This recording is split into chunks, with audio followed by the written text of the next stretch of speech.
Now, because of the relentless humidity that we've had this summer, I've been kind of handcuffed waiting to go into the booth. I've got 3 Les Pauls and a Rosewood Dreadnought that all need to be sprayed. I've got dryers on the airlines, but the humidity in the air has just been way too much. Anyway, thankfully, it's cooled off a little bit, and I will be able to get into the booth in the next week or so and get caught up in that stuff.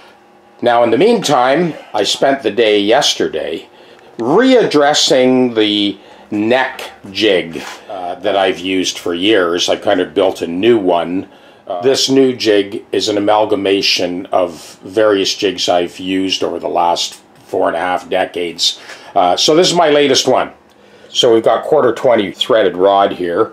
We have this foam pad. You're going to see this thing in action because both the Martin and the Gibson need those dovetails removed. So we'll give you a play-by-play as always. Cheers.